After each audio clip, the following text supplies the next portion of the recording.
Sciences de gestion et numérique, chapitre 15, cas voyage de chocolat, deuxième partie. Donc, dans notre première partie, nous avons calculé le coût d'achat des matières premières. Nous allons donc maintenant nous intéresser au calcul du coût de production d'une tablette de chocolat. Coût d'achat des matières premières fait coût de production.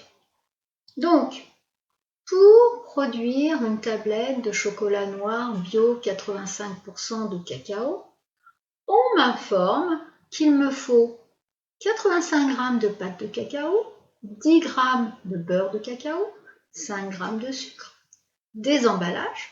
Bien évidemment, le personnel a travaillé, il y a de la main-d'œuvre directe et il y a aussi des charges indirectes et nous avons produit 20 000 tablettes. Donc, je commence d'abord par renseigner le coût d'achat des matières premières utilisées. Donc, rappelez-vous, dans le chapitre précédent, nous avons calculé le coût d'achat de la pâte de cacao unitaire qui était de 25,20 € et on nous dit que pour fabriquer mes 20 000 tablettes de chocolat, il me faut 85 g par tablette. Donc, 20 000 que multiplie 85 g, et je vous rappelle quand même que dans 1 kg, il y a 1000 g, donc ça me donne 0,085, soit 1700 kg, ce que j'ai acheté précédemment. Donc, 1700 que multiplie 25,20, on retrouve bien notre coût d'achat de la pâte de cacao de 42 840.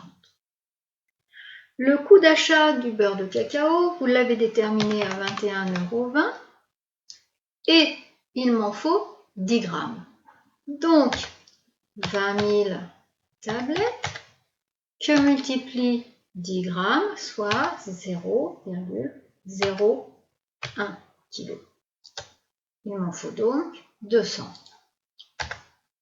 200 kg de beurre de cacao à 21,20 €. Ensuite, le sucre, vous avez déterminé un coût d'achat à 1,44 € et il en faut 5 g. Donc, 20 000 tablettes que multiplie, allez, on va faire autrement, 5 g et divisé par 1000 pour revenir en kilos.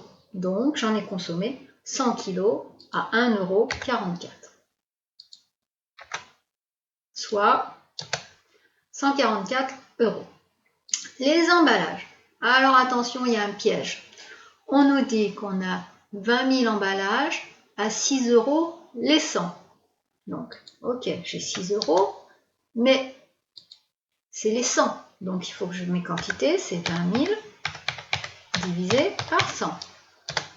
Donc, j'ai consommé 200 lots, 200 emballages.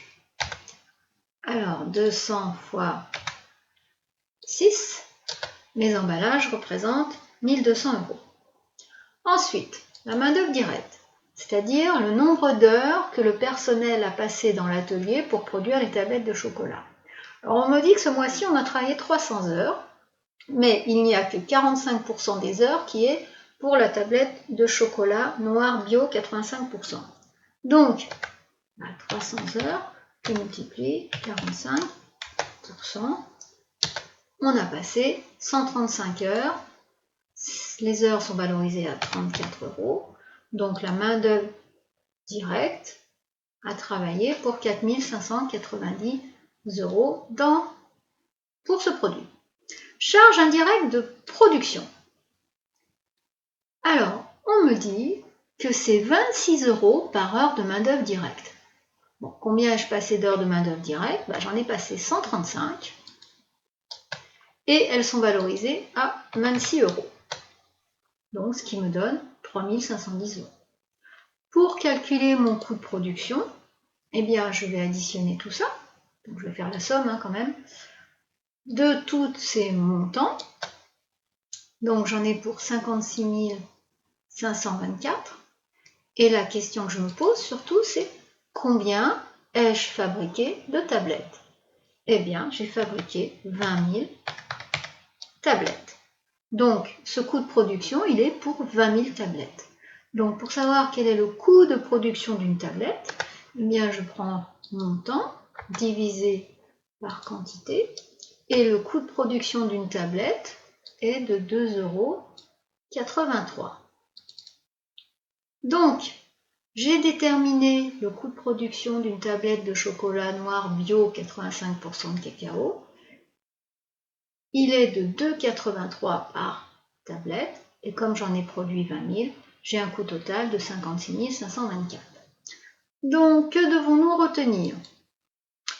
Pour calculer le coût de production des produits fabriqués, il faut prendre le coût d'achat des matières premières, il faut rajouter la main-d'œuvre directe de production, plus les charges indirectes de production.